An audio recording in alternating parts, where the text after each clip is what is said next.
Kisah perjalanan spiritual, seorang petinju berat kelas dunia yang paling terkenal, yaitu Mike Tyson hingga menjadi penganut Islam yang taat, menjadi kalem. Nama Mike Tyson langsung mudah dikenali dan sangat tersohor di dunia olahraga tinju. Ia merupakan mantan petinju dengan segudang prestasi bergengsi pada masanya yang dibalut kontroversi.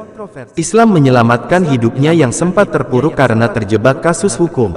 Pelatih tinju bernama Eddie Gregory menyatakan bahwa Mike Tyson menemukan tujuan dan arah dalam kehidupannya setelah memeluk Islam. Islam membantu Mike Tyson untuk menjadi pribadi yang lebih baik. Beberapa sumber di media-media mengabarkan Mike Tyson memeluk Islam saat dipenjara pada tahun 1992 sampai tahun 1995. Kala itu, Mike Tyson harus mendekam di balik jeruji besi karena suatu kasus yang tertimpa pada dirinya. Hanya sang petinju kelas berat mengklarifikasi bahwa dirinya sudah menjadi seorang muslim sebelum masuk ke penjara. Berikut ini kisah spiritualnya yang sangat populer di dunia Islam. Mike Tyson bertemu dengan sosok penting dalam perjalanan spiritualnya di dalam penjara. Sosok penting itu adalah Muhammad Siddiq yang merupakan ulama Nation of Islam, organisasi muslim kulit hitam di Amerika Serikat. Saat keluar dari penjara, Mike Tyson mengenakan kopiah berwarna putih.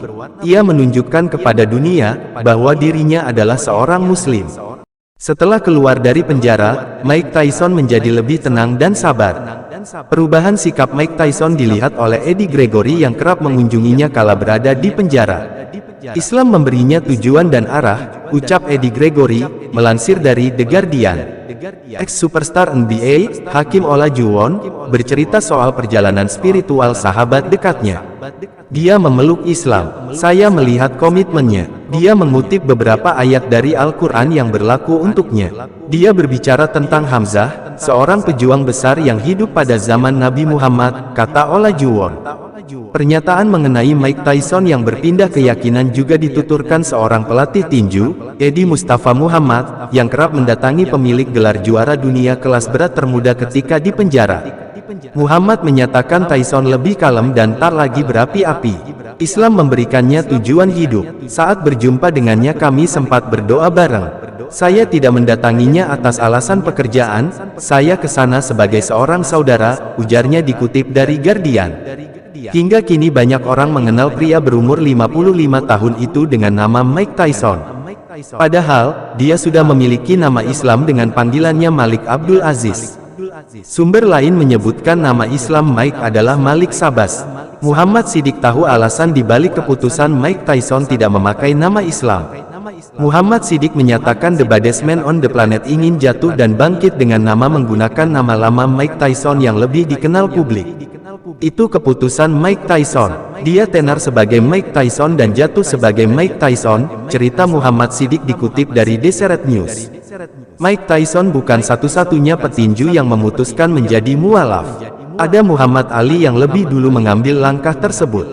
Muhammad Ali bahkan mengubah namanya dari Cassius Marcellus Clay Jr. menjadi nama Islam. Tyson mengawali karir dengan cemerlang saat berusia 18 tahun. Kemampuan menjatuhkan lawan dalam waktu singkat, hanya dalam 1 atau 2 ronde, membuat sosok yang sudah mengenal dunia penjara sejak kecil itu mendapat julukan Kid Dynamite. Karir pria kelahiran New York, 53 tahun lalu itu pun menanjak. Tyson meraih 27 kemenangan, dan meraih gelar pertama pada usia 20 tahun, ketika memukul Colt Trevor Berbick pada 1986. Setelah meraih kemenangan-kemenangan muda hingga 1989, Tyson merasakan kekalahan pertama dalam pertarungan ke-38 ketika bertemu Buster Douglas pada 1990. Karir Tyson tak lantas redup selepas kehilangan gelar kelas berat WBA, WBC, dan IBF karena masih mampu meraih kemenangan hingga 1991. Si leher beton lantas kembali bertemu dengan permasalahan hukum, seperti yang pernah ia alami ketika remaja pada 1991. Kali ini kasusnya lebih berat lagi. Pada tanggal 26 Maret tahun 1992 Tyson dinyatakan bersalah dan dihukum 6 tahun penjara. Meski sudah berusia 25 tahun di ketika itu, Tyson dimasukkan ke penjara Indiana Youth Center pada April tahun 1992. Allah telah mengatur rencana yang luar biasa kepadanya. Di balik jeruji besi itulah Mike Tyson mendapatkan hidayah Allah untuk menjadi seorang muslim sejati. Bagaimana pendapat kalian semua? Chat di kolom komentar. Kisah perjalanan mualaf akan kita kupaskan secara nyata di negara Israel. Simak uraian berikut. Yerusalem. Jumlah mualaf di Israel mengalami peningkatan drastis belakangan ini. Meski demikian, organisasi Yahudi tak tinggal diam dan berupaya menarik kembali para mualaf ke agama asal mereka. Pada 2017 ketika seorang wanita muda Yahudi dari Israel Selatan Noisy Street masuk Islam, dan menikah dengan seorang Arab Israel, kisah itu mengejutkan banyak orang di negara tersebut. Publik Israel biasanya tidak memandang pernikahan seperti itu secara positif. Alasannya adalah konflik Israel-Palestina yang telah berlangsung selama puluhan tahun, pertumpahan darah selama bertahun-tahun, dan hasutan bersama menjadi pemicu ketidakmungkinan hubungan antara keduanya. Hal ini juga menjadi alasan mengapa masyarakat Israel berjuang memahami apa yang bisa mendorong seorang wanita Yahudi ke dalam pelukan musuh.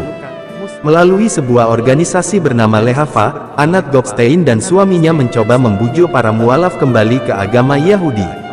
Mereka menghasut para mualaf untuk meninggalkan agama barunya itu karena Islam sering dianggap sebagai agama yang tidak ramah terhadap wanita. Padahal, tudingan itu jelas keliru dan salah besar. Berdasarkan catatan Lehava, pada 2003 angka resmi menunjukkan hanya 40 orang Yahudi Israel yang masuk Islam. Tetapi, pada 2006 angka itu meningkat hampir 2 kali lipat dengan negara yang mendaftarkan 70 kasus seperti itu. Sejak saat itu, kecenderungan tersebut terus berkembang. Antara 2005 dan 2007, 250 orang Israel resmi masuk Islam, banyak dari mereka adalah wanita.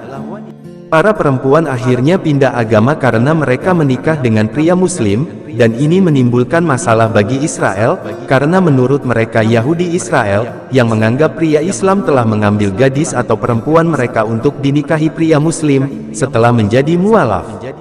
Israel panik, jumlah mualaf makin banyak. Sebagaimana yang terjadi sorotan Israel, tentang seorang wanita Israel yang bernama Sharon yang memutuskan menikah dengan seorang pria Muslim. Pernikahannya tentu mendapat penolakan keras dari keluarganya. Meski dia mengatakan bahwa perselisihan antara Israel dan Palestina tanpa hentinya, namun keluarganya bersikukuh bahwa Sharon telah menikah dengan seorang musuh. Setelah mengatakan kalimat syahadat, Sharon diberi hadiah berupa sebuah buku petunjuk menjadi muslimah yang baik oleh Basimah. Sahabatnya itu juga memberi ia sajadah, abaya, dan hijab. Bahkan sejak itu, Sharon langsung mengenakan hijab hingga sekarang.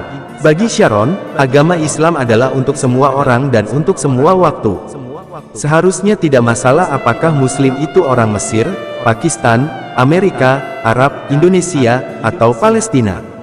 Seharusnya tidak peduli apakah dia adalah kulit hitam, putih, merah, atau kuning. Seharusnya tidak masalah apakah dia berbicara bahasa Arab, Inggris, Spanyol, atau Urdu. Keanekaragaman budaya tidak seharusnya memecah belah umat Islam, kata Sharon. Begitulah kisah mualaf di Israel yang telah menarik perhatian semua kalangan. Bagaimana tanggapan kalian? Chat di kolom komentar, dan terima kasih.